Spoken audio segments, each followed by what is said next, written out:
Lesion is just one of those operators in Rainbow Six Siege that gets overshadowed by other huge names on Team Rainbow, with no features at all in any cinematics and very few mentions of him in other operators' lores.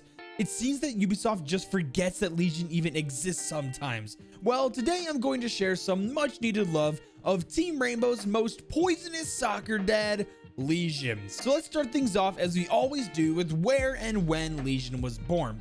So Legion's real name was actually Lu Zilong, and he was born on July 2nd in the Junk Bay area of Hong Kong. Now, anyone here watching the video share a birthday with Lesion on July 2nd? Let me know in the comments below. Now, as you're about to find out, Legion's life honestly really sucked when he was a kid. Life for Lesion would not be easy as he was single-handedly raised by his father, and there doesn't seem to be any mention at all about his mom or if he had any siblings. We don't get anything at all on why his mom isn't in the picture. Now, could it be like the same thing like Mira, where her mom didn't want anything to do with her, so she abandoned the baby at birth? Well, I mean, it could be, but nonetheless, we do get a good amount of information on what Lesion and his father did while he was young. And it was a lot of work. Since Legion's father was a single dad raising a young boy in a poverty-stricken area, he was constantly working to supply for his son, Lesion. He worked for a ship-breaking company, pulling double shifts all the time. Probably as soon as Lu can walk and comprehend how to take things apart, he started working alongside his father in stripping down old tankers for raw materials and parts. So the company his dad worked for would break apart old worn out ships and sell the scrap metals and parts to buyers and make some money off of that. It's a very laborious intensive job with not much money to be made. The thing is though, that honestly the job site was no place at all for a kid, like there really wasn't at all, or really anyone at all for that matter, without the correct personal protection equipment. You see, with these massive shipping tankers that were old and sitting there for a long time, sometimes they would still have cargo left in them when they were discontinued. A lot of the cargo would be awful hazardous materials that would damage a person's body from exposure to exposure. And Lesion got to witness this firsthand while working there. He was surrounded by hazardous materials all the time and saw the long-term effects they did to his older coworkers. Lesion would begin to respect toxins and the negative effect they have on the human body. But Legion's luck would eventually run out. It was bound to happen eventually, with child labor at a high-risk working operation. At 10 years old, tragedy would strike that would leave a lasting effect on Legion's body and his psyche for the rest of his life.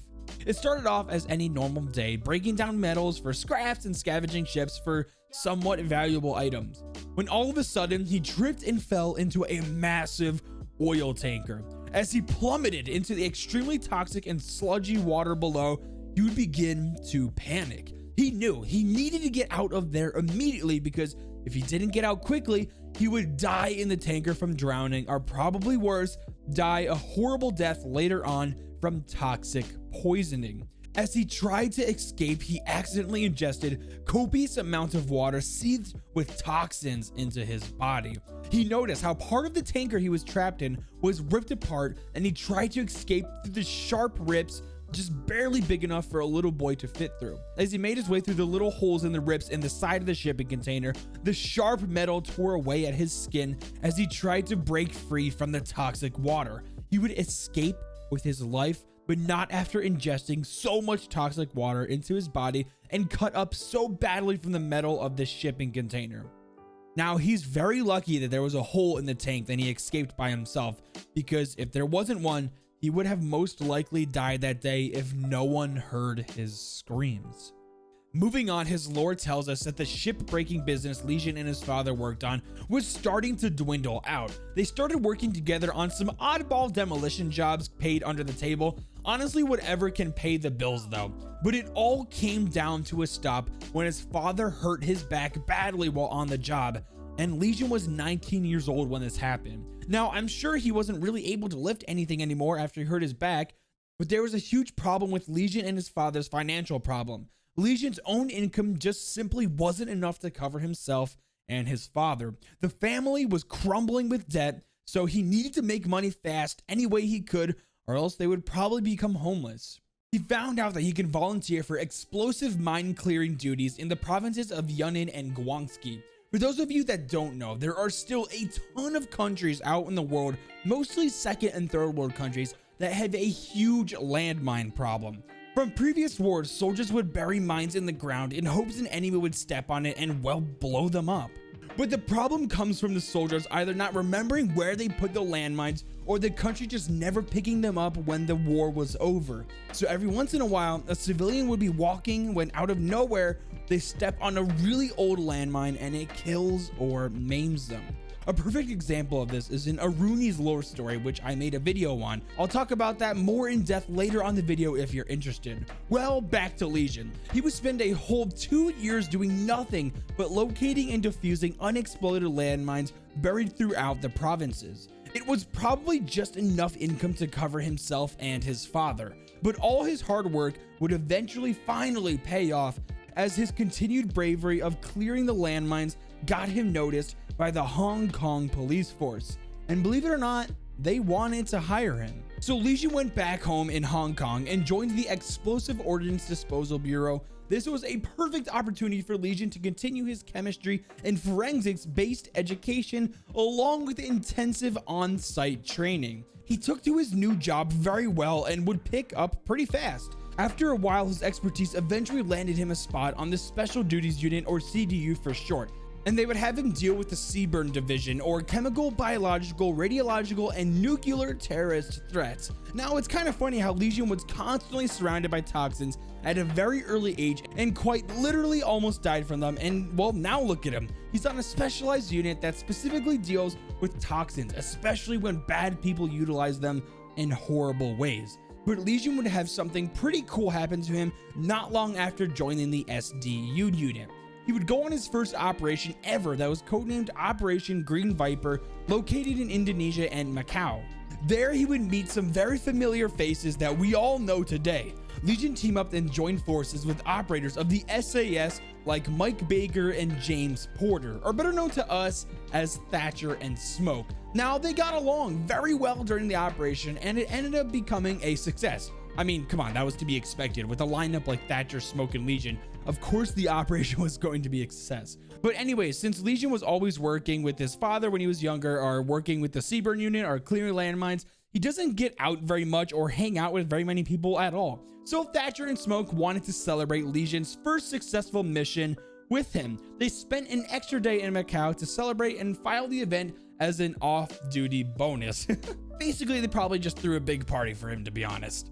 Now, shortly after Operation Green Viper, Lesion would be offered a position onto Team Rainbow in 2017. But I can't help but wonder that Thatcher and Smoke put in a good word to get Lesion recruited into the team from the operation they partnered on. Since Lesion has a vast knowledge of CBRN threats from his past, he was the very obvious first pick to lead the CBRN threat unit when they were eventually getting it together for Team Rainbow. Eventually, Lion and Finka would overtake Legion's position, but they regularly consult each other when deciding how to undergo operations that have toxins or hazardous materials as a problem. But of course, like every operator that joins, they need the psychological evaluation completed by Harry, who was actually the psychiatrist at the time of Legion's recruitment on Team Rainbow, but is now the 6th instead.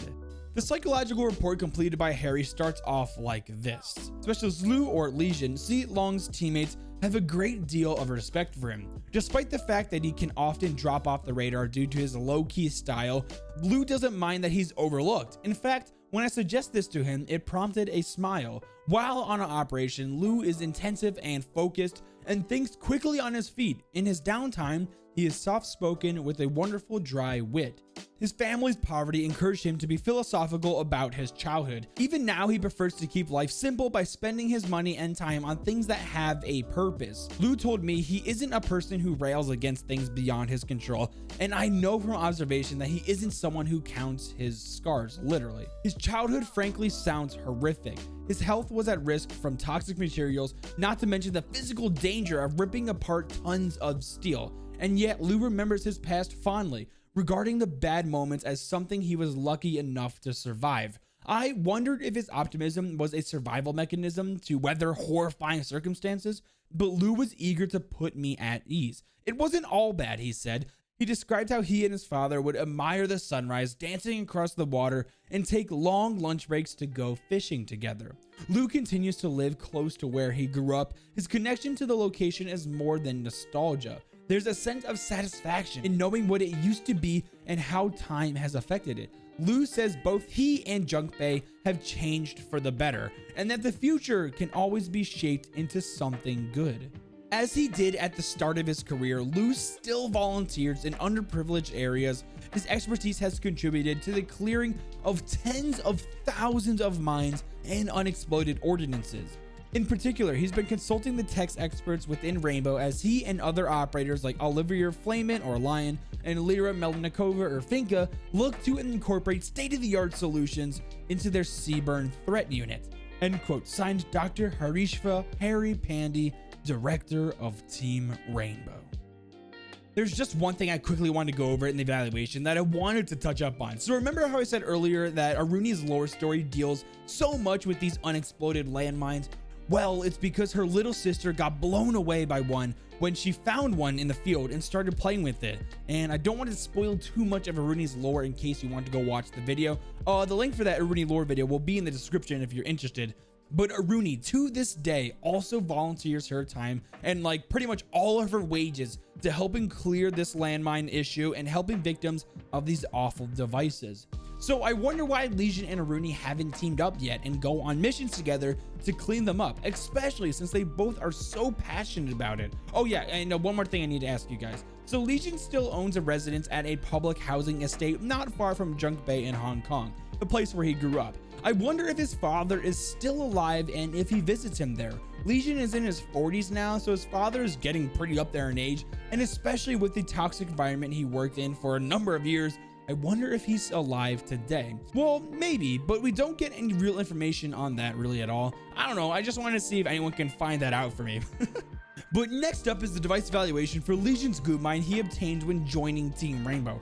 The device evaluation was completed by Lesion himself along with the help of Doc and Twitch. So the goo mine is actually inspired by the punji sticks the Viet Cong used on the enemy soldiers in the Vietnam War. Now what the Viet Cong did with these punji sticks is what they would do is they would create these horrific traps with these sharpened bamboo sticks that would be covered in either toxins or poop.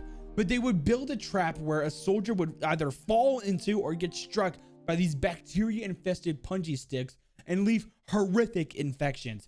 Now they're not meant to kill an enemy, but to maim them and slow down their forces with treating the wounded. But anyways, the evaluation. Lesion starts off by saying that just like smoked ZA grenades, testing of the goo mines requires extra precautions. Doc was there to see how the toxins would affect the human body, specifically the metabolism. Also, Doc was very adamant that no testing on animals would be done for the evaluation, and well, Lesion agreed. Thankfully, they needed Twitch though to craft some test strips that would measure the potent doses of the goo mine's toxin so they can get it just right. Other than that, Lesion ends the evaluation with saying it was a pleasure to work alongside Doc and Twitch in the lab. So maybe now that they know me better, they'll realize I'm not some old cat who burns his whiskers and will stop telling me to go home when they think I'm overworked.